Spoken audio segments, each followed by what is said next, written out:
शीश उतारे भूमि धरे, वह पैसे घर माही। गुरु के बारे में कहता हुआ कबीर कहता है कि गुरु इतना आसानी से प्राप्त नहीं होता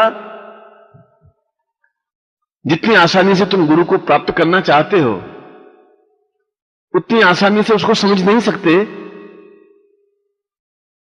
जितनी आसानी से उसे समझने की तुम कोशिश कर रहे हो। क्योंकि गुरु को केवल प्रेम से जीता जा सकता है, शब्दों से नहीं, छल से नहीं, चापलूसी से नहीं। तुम्हारे अंदर प्रेम की धारा बहनी चाहिए, तुम्हारे अंदर रस का प्रवाह होना चाहिए। सच्चे मन से तुम्हारे प्राण गुरु के प्राणों से जुड़ने चाहिए और मन का मैल, मन का कपट, मन का व्यभिचार, मन की ऊल झलूल तल और मन की न्यूनता सब कुछ परे हटा करके उसके अंदर गुरु को स्थापित करना ही होगा। और करोगे तभी जीवन की पूर्णता का अर्थ समझ में आएगा, तभी तुम्हें फक्कड़पन का अर्थ समझ में आएगा, तभी तुम्हें जीवन को जीने का अर्थ समझ में आएगा, तभी तुम्हें संसार में सांस लेने का अर्थ समझ में आएगा। मगर गुरु के हृदय में स्थापित होने का स्थान, घर प्रेम का घर है। कबीरा, यह घर प्रेम का, खाला का घर नहीं, यह मौसी का घर नहीं है। ऐसा नहीं है कि आप एकदम से आए गुरु के हृदय में स्थापित हो गए या गुरु तुम्हारे हृदय में स्थापित हो गया। ऐसा संभव नहीं हो सकता, क्योंकि तुम चाहते हो चापलूसी करके गुरु को अपने हृदय में बिठाना। तुम चाहते हो गुरु को 100, 200, 500 रुपए चरणों में रख करके गुरु को अपने हृदय में बिठाना।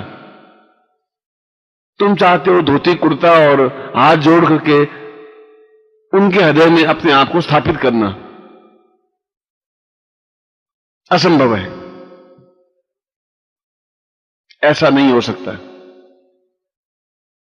ऐसा संभव ही नहीं है।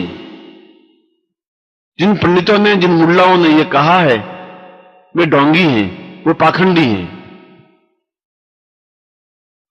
उनका ज्ञान अधकचरा है, उन्होंने जीवन का अर्थ समझा ही नहीं है। कि उन्होंने जो कुछ कहा है यह पोथी पढ़ करके कहा है, पोथियों में जो लिखा है वह कहा है, और पोथी पत्रे सब झूठे हैं। आंखों से देखी हुई बात सच्ची है, आंखों से समझी हुई बात सच्ची है। क्योंकि गुरु के घर में, गुरु के हृदय में बैठने, घुसने और स्थापित होने का तो रास्ता एक ही है कि शीश उतारे भूमि धरे, वो पैसे घर माही। जो अपना सिर उतार करके जमीन पर रखने की हिम्मत रख सकता है, ताकत रख सकता है, जो अपना छल, जो अपनी बुद्धि, जो अपना कपट, जो अपना व्यभिचार, जो अपना चापलूसी, जो अपनी न्यूनता, जो अपना क्रोध उतार करके जमीन पर रखने की हिम्मत रखता है, जो तर्क और वितर्क से परे हो सकता है, जो संदेह और भ्रम से दूर हो सकता है, जो खोपड़ी में, दिमाग में जो तुम्हारे भ्रम और संदेह, कपट और व्यभिचार है, उनको तुम हटा सकते हो और हटाओ। अगर दूर कर सकते हो और बिल्कुल उस तर्क वितर्क रूपी दिमाग को, मस्तिष्क को, उस सिर को उतार करके जमीन पर फेंकने की हिम्मत रख सकते हो, तो उस गुरु के घर में उतर सकते हो, तो उस गुरु के हृदय में पैंट सकते हो, तो गुरु के सच्चे शिष्य बन सकते हो, तो गुरु की आत्मा से एकाकार हो सकता है। और यदि यह एकाकार होता है तो तुम्हारा जीवन धन्य है। यदि ऐसा होता है तो तुम सही अर्थों में पुरुष बन सकते हो। यदि ऐसा होता है तो तुम्हारे जीवन का एक एक क्षण अमूल्य है, और यदि ऐसा होता है तो तुम्हें जीवन का आनंद प्राप्त हो सकता है। जीवन का आनंद केवल यही तरीका है प्राप्त करने का। इसी तरीके से ही जीवन जी सकते हो। पत्नी के द्वारा जीवन जिया नहीं जा सकता, बेटों के द्वारा भी जीवन जिया जा सकता। परिवार और समाज के द्वारा भी जीवन को जीने की कला नहीं आ सकती, क्योंकि यह सब पाखंड है, यह छल है, यह स्वार्थ है, यह धोखा है, यह विश्वासघात है। यह तुम्हारे साथ केवल कुछ कागज के टुकड़ों के लिए, चांदी के चंद सिक्कों के लिए तुमसे जुड़े हुए हैं। और जहां स्वार्थ है वहां प्रेम नहीं हो सकता, वहां गुरु प्राप्त नहीं हो सकता। गुरु को प्राप्त करने के लिए तो अपने आप में ताकत चाहिए, हिम्मत चाहिए, हौसला चाहिए, और दांव पर अपने जीवन को फना करने की क्रिया होनी चाहिए। अगर तुम में जीवन को फना करने की कला आई है, अलमस्त बने हो, चाहे तुम गृहस्थ हो, चाहे तुम सन्यासी हो, चाहे तुम्हारे बेटे हैं, पत्नी हैं, संबंधी हैं, रिश्तेदार हैं, पर उन्हें ठोकर और अंगूठे के नोक पे रखने की हिम्मत जानते हो। कबीरा खड़ा बाजार में लिए लकुटिया हाथ, जो घर फूंके आपना चले हमारे साथ। कबीरा कहता है मैं तो बीच बाजार में खड़ा हूं, लकड़ी लेकर के खड़ा हूं, क्योंकि मैं रखवाला बनकर के खड़ा हूं। मगर यदि मेरे साथ चलना है, यदि गुरु के साथ चलना है, यदि गुरु से एकाकार होना है, तो पहले अपना घर फूंक करके तमाशा देखने का ज्ञान भी तुम्हें होना चाहिए, इतनी हिम्मत भी होनी चाहिए, यह कला भी तुम्हें आनी चाहिए कि अपना घर अपनी माचिस से लगा करके तुम खड़े खड़े देखते रहो और खिलखिलाते रहो, प्रसन्न होते रहो। एहसास करो, इतनी हिम्मत, इतना साहस, इतनी क्षमता, इतना जोश, इतना विश्वास, इतना धैर्य तुम में आएगा तो फिर तुम मेरे साथ चल सकते हो, तो फिर तुम मेरे हृदय में स्थापित हो सकते हो, तो फिर तुम मुझसे एकाकार हो सकते हो, तो फिर मेरे प्राणों से तुम्हारे प्राण जुड़ सकते हैं। अन्यथा केवल होठों से शब्द कहने से, होठों से गुरु कहने से तुम गुरुमय नहीं बन सकते। गुरुमय बनने के लिए तो सब कुछ छोड़ना पड़ता है, और जिसने सब कुछ छोड़ करके भी गुरु को प्राप्त कर लिया, उसने पूरे संसार को प्राप्त कर लिया। जो गुरु को छोड़ करके अपने आप में खड़ा हो गया, उसने जीवन के अमृत को पूरी तरह से पी लिया, उसने आनंद के कटोरे को अपने होठों से लगा दिया। उसके जीवन का एक एक क्षण सुगंधित हो उठा, स्वर्णिम हो उठा, आनंदमय हो उठा, प्राणस चेतना हो उठा, अपने आप में अद्वितीय हो उठा। और इस अद्वितीयता को प्राप्त करने के लिए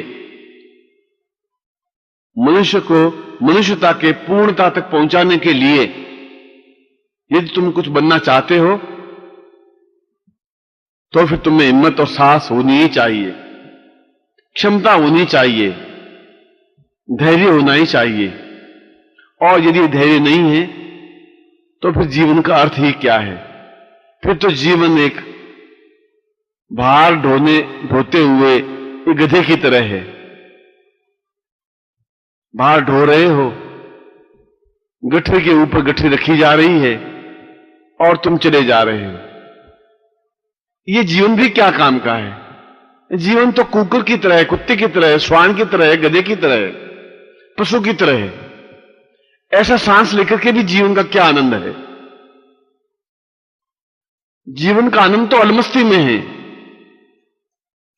जीवन का आनंद तो मौज मस्ती में है, जीवन का आनंद तो पूर्णता प्राप्त करने में है।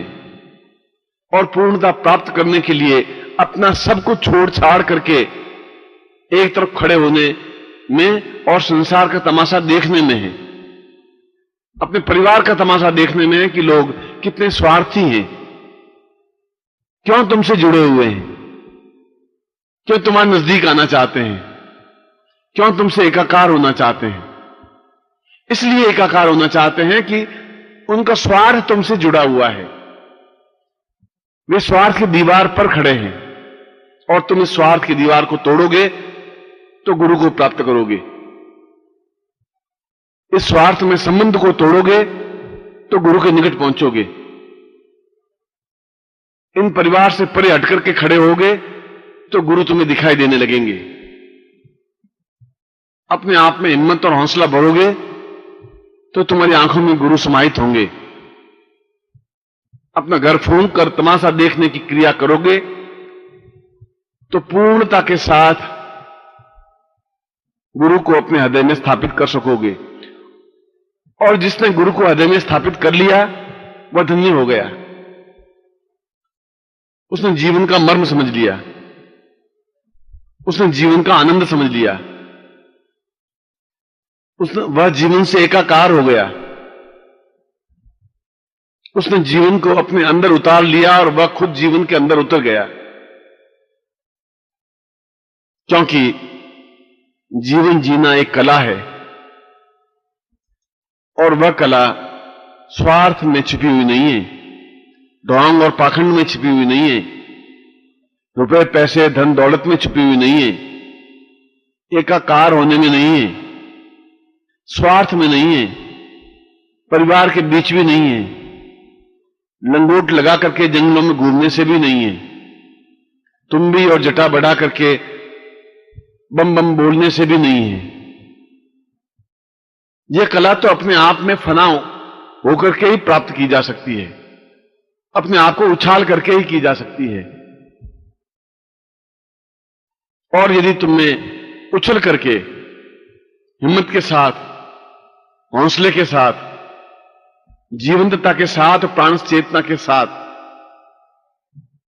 गुरु को प्राप्त कर लिया तो राम को भी प्राप्त कर लिया, अल्लाह को भी प्राप्त कर लिया। क्योंकि गुरु के राजपथ से होकर के ही राम तक पहुंचा जा सकता है। गुरु के मार्ग से ही चल करके अल्लाह से एकाकार हुआ जा सकता है। गुरु के द्वारा ही ब्रह्म को पहचाना जा सकता है। गुरु के द्वारा ही सफलता पाई जा सकती है। गुरु के द्वारा ही जीवन को जीने का अर्थ समझ में आ सकता है। गुरु के द्वारा ही परिपूर्णता पाई जा सकती है।